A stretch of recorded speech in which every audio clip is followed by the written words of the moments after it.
Sejam bem-vindos a mais um vídeo. Hoje vamos fazer então um vídeo de creepypasta. E a creepypasta que eu vou estar narrando para vocês hoje chama-se Pale Luna, ok? Pale Luna então se trataria de um jogo text-based, que são aqueles jogos onde você joga por meio de comandos, né? Descrevendo o que deve ser feito e tal. E esse jogo então teria surgido em São Francisco em meados dos anos 80 por aí. Então vamos lá. Início do relato. Pale Luna. Nos últimos 15 anos, tornou-se infinitamente mais fácil obter exatamente o que se procura apenas com o pressionar de duas teclas. A internet tornou muito simples usar um computador para alterar a realidade. Ainda assim, há uma geração atrás, se encontravam cara a cara para conduzir grupos de troca de software, trocando jogos, aplicações, etc. E a maioria desses encontros era um jeito dos indivíduos frugais poderem trocar jogos populares, como King's Quest ou Maniac Mansion. Porém, algumas pessoas com talento em programação criavam seus próprios jogos de computador para partilhar entre seus círculos de conhecidos, etc. Pense nisso como sendo o equivalente a jogos indie ou vídeos virais dos anos 80. Pale Luna, por outro lado, jamais fora circulado fora da área da Baía de São Francisco. Todas as suas cópias foram há muito tempo descartadas e os computadores que o rodaram são hoje detritos, debaixo de camadas de imundície.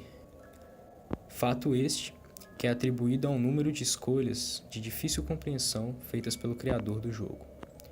Pale Luna era um jogo de aventura de texto, em uma época que esse gênero já estava quase saindo de moda. Assim que o programa iniciava, o jogador ficava diante de uma tela praticamente vazia, não fosse pelo texto. Você está em um quarto escuro. A luz da lua brilha através da janela.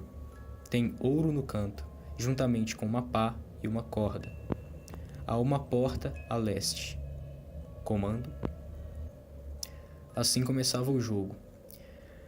Muitas pessoas consideravam esse jogo não jogável, porque os únicos comandos que o jogo aceitava eram pegar ouro, pegar pá, pegar corda, abrir porta e ir para o leste, respectivamente. Fora isso, nada funcionava. O jogo era extremamente linear. O jogador, então, ao fazer essa combinação, era apresentado o seguinte texto: colha teu prêmio. Lua pálida sorri para você. Você está na floresta. Há caminhos para o norte, o oeste e o leste. Comando. Uma coisa que deixava os poucos que jogavam esse jogo furiosos era a natureza confusa e cheia de bugs da tela seguinte. Apenas uma das direções era válida. Por exemplo, nessa parte. Qualquer comando que não fosse ir para o norte faria com que o jogo travasse e que o computador tivesse que ser reiniciado. Ou seja, você sempre tinha que acertar a combinação, senão o jogo travava. Você tinha que jogar uma vez e tentar para o norte, por exemplo, depois para o leste. Caso você fosse para o norte e para o oeste depois, o jogo se travava. As pessoas então desistiam muito fácil porque ter que reiniciar o jogo toda hora fazia com que muitos não tivessem paciência para continuar. A maioria dos que jogavam então progrediam 2 telas até ficar de saco cheio e jogar o disquete fora e desistir do jogo. Porém, um jovem rapaz chamado Michael Nevins decidiu ver se havia algo mais sobre Pale Luna do que se via a olho nu. 5 horas e 33 telas depois, ele finalmente conseguiu fazer a combinação certa e o jogo mostrar uma coisa diferente. Mostrar um novo texto. E esse novo texto era: Lua pálida sorri para você. Não há mais trilha. Lua pálida sorri para você. A terra está macia. Lua pálida sorri para você. Aqui. Agora. Comando. Mais 1 hora foi necessária para que o Nevins conseguisse saber a nova combinação do que ele precisava fazer. E a combinação era cavar buraco, deixar o ouro e tapar buraco. Isto fazia então com que a tela mostrasse: parabéns, 40.24248 menos 121.4434. Assim o jogo parava de aceitar comandos e o computador reiniciava uma última vez. Após algum tempo, Nevins chegou à conclusão de que os números que esses números se referiam a linhas de latitude e longitude, e isso levaria então a um ponto na floresta que dava nome ao Lassen Volcanic Park, que era perto dali. Como ele tinha muito mais tempo livre do que bom senso, ele fez um voto e jurou finalmente chegar ao fim de Peoluna. No dia seguinte, levando um mapa para saber as coordenadas, uma bússola e uma pá, ele navegou então pelo parque. De primeira ele estava meio receoso e com medo, mas depois que ele percebeu aquilo, ele pensou que no jogo, por você enterrar o ouro, havia algum tesouro enterrado ali.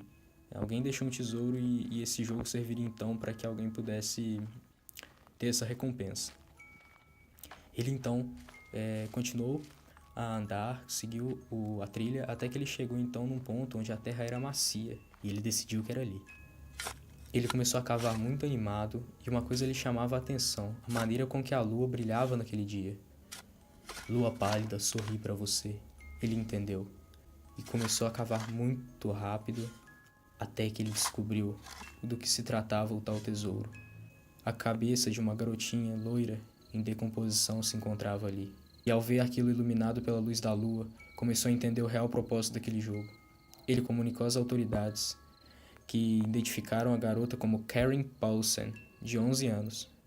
Ela foi considerada desaparecida 1 ano antes daquilo. Os esforços foram feitos para encontrar o programador de Peoluna, mas ninguém dera atenção àquele jogo julgando ser ruim, então ele nunca foi encontrado. Sabe-se que colecionadores oferecem muito para ter uma cópia do jogo. E o resto do corpo de Karen nunca foi encontrado. Fim do relato. Comando